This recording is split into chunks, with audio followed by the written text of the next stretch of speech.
When it comes to recruiting, there's a lot more to the equation than just being skilled. You go to elite camps, college coaches are there. You get game ready to get game results through the training you put in, and you play in the right events where, again, you can get the exposure that you need. But if you don't have a full plan put together based off of what college coaches are looking for, you can get overlooked. That's why we sat down with current head coach Heather Macy to talk everything recruiting. This way, you're fully prepared for this upcoming season. In addition, right under this video, you're going to see a full masterclass by DJ Sackman that's going to teach you how to get recruited. So you can hit that link right below this video after listening to Coach Macy. This is straight from our basketball recruiting guide that has helped thousands of athletes get recruited. And if you want a special coupon code to get 40% off of our basketball recruiting guide that most people are going to miss because they're going to check out of this video early, stick around until the end of the video and I've got you. So we're in here right now with Coach Heather Macy at Greensboro College. She is the head women's coach and assistant AD.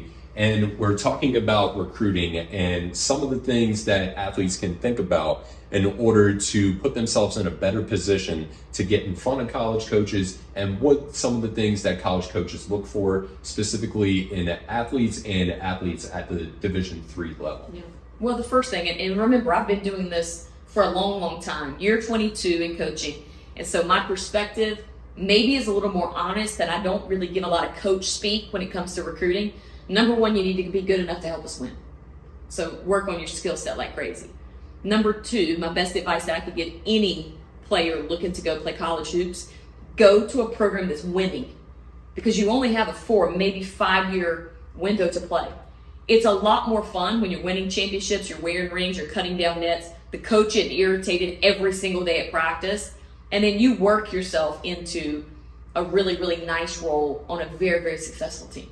Yeah, and I think that maybe sometimes athletes look at it where, oh, I can go Division I and, I can just sit back and coast and enjoy some of the things that, that comes along with Division I, and there's nothing wrong with that. But I think that there is something to be said for Division III programs, being able to actually have a smaller class setting, right? Being able to be a part of a program that is successful, like you said, where you're able to go and participate in those season tournaments. And so the other question that I had for you is, if an athlete wanted to put themselves in a position to where they are successful on a team and they are sitting at the end of the bench, what are some things that they can do in order to still have an impact within that team? Well, it's how you practice every day. And so for our belief is, we've got a championship level program with everyone coming back, but we're still here, right? And so if we all just do the same thing every day, this kid is still there. So I'm challenging number 7 through 12 is, can you double every day? So whether it's double the conditioning in the weight room, the shots you get up, and then what is it that you can do that keeps this kid in the top 7 doing this, right, that they don't become stagnant. And I think that's how you don't have a good season. You have a good program. And it's just stacking on top of one another. And then it keeps practices super competitive. What players don't understand is you can never take time off of practice, especially if you're not in that first 5, 6, 7, 8 rotation, because the coaches, especially on the women's side, we have practice players. So right away, you'll have male practice players coming in, and now you'll take no reps on that. And so now that 4 to 5 year window that we talked about, that you have the ability to play, well, not only are you not playing in the game, you're not even playing in practice. So that's not very fun at all. So there are no days off as far as your competitive index. And competitive index, no matter Division I, 2, 3, junior college, or NAIA, you've got to make sure that you have the competitive index and motor to play at the college level, because this is not for the faint of heart. Yeah, that's a great one. I absolutely love that. So outside of being competitive and academics, they have to be there in order to even get into the school. What are some things that you look for from athletes to be able to play at this level? Is it they need to be able to shoot the 3, they need to be able to do, different combo moves, or is it really just actually focusing on the basics and excel in your role? So we have a pro style offense of how we play. So we look to have half the roster as dependables. So we can depend on that kid. She's going to go to class. She's going to be at every practice. She's going to work her tail off. She's going to always defend. She's always going to rebound. She's always going to sprint. She's always going to make good decisions. Those are what we call dependables. Now, the way that we play basketball, we want everybody to be able to shoot the three. We want to be able to stretch the floor. Then we want the other half of our roster to be switchables. And so switchables create mismatches. So defensively, we can switch more things. We can scheme up more things. We never have to have the big of the big of the big at the post because everybody can rebound because they're switchables. So that's more of a size component that we look for. Then we have 3 spots left on our roster. And those 3 spots, we call them specialists. So what does that mean? That means that you really can, you don't fit really maybe either of those 2 categories. Maybe you fit one of them, but you shoot it better than everybody else. Or you're huge, right? So you've got this size element of like, we don't have anybody built like you, and we're going to play that one team that's a mismatch for us. So you may not have played the 7 games prior, but this game you're going to play, so you've got to be ready for. So we look for those kinds of things within our recruiting. And because we have a blueprint on how we want to do it, it's not reset every year. Like when we're on the road and we're looking for players, when we come back and we talk about it, I go, is she a switchable or a dependable? Okay, why? Right? Okay, no, she's a specialist. Cool. And that's how we build our roster. And so there'll be different people in the different numbers jersey uniforms, but the ways that they play will all the time always look similar. That's why I also think you should go to a place that has a system instead of every single year you just figure out new plays. Yeah, I love that. And I think too, off the court, right? What are some things off the court? I'm a great basketball player, but if I don't get these things right off the court, it's going to hold me back. So what are some of the things off the court that athletes should focus on in order to put themselves in a good position to be recruited? Well, academics are the most obvious for everybody, right? But the other piece to that is, what are you doing from a strength and conditioning perspective? Are you as fit as you could possibly be?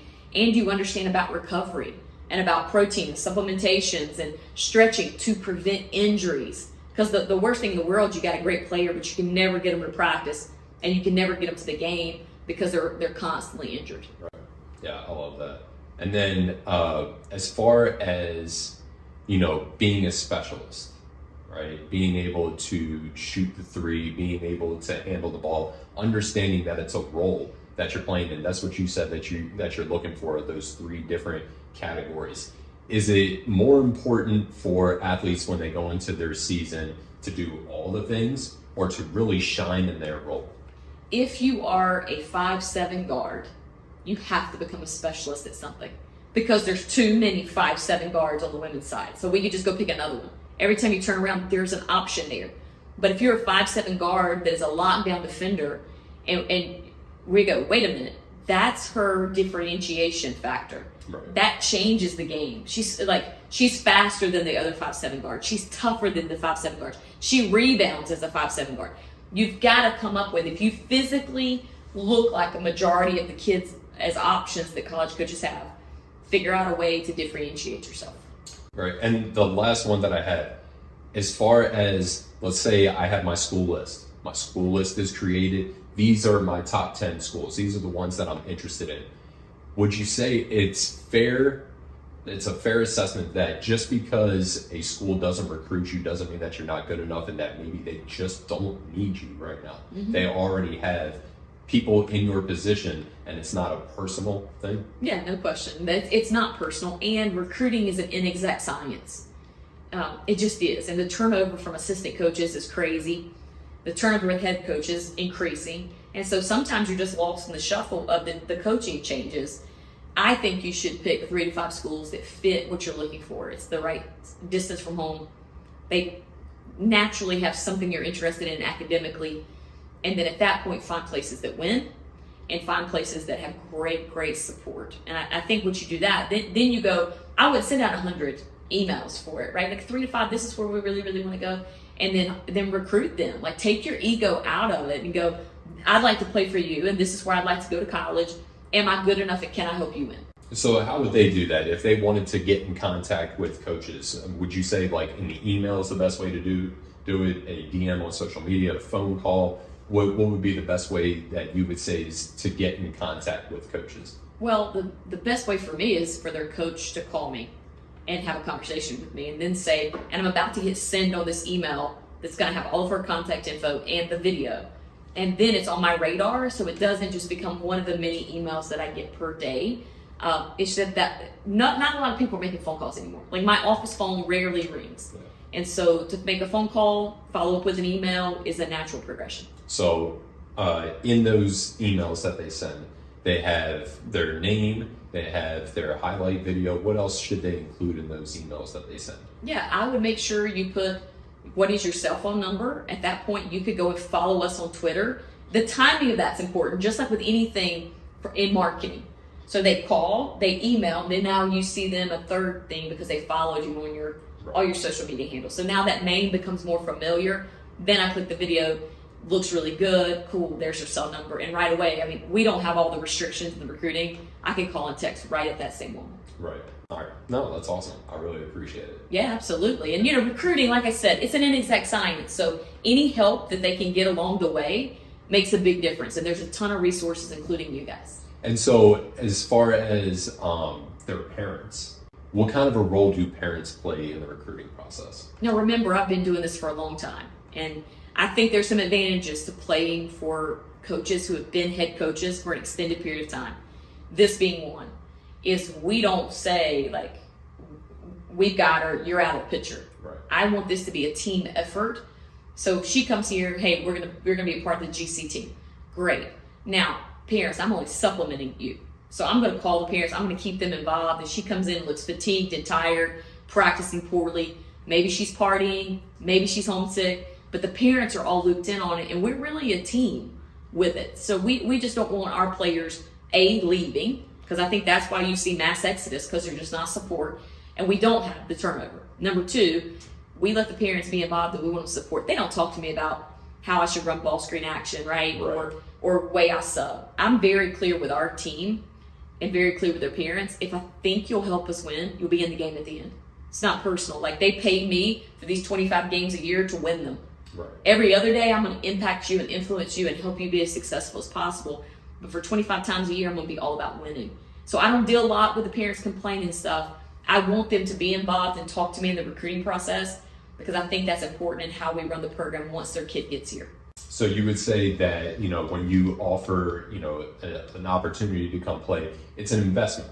It is, no question. So it's an investment. So what are some things that could, from an athlete standpoint, what would hurt their opportunity to receive that investment opportunity? Well, for us, it's like if you're not good enough, right? So we want them to be ready. If you're good enough, you're old enough in my mind.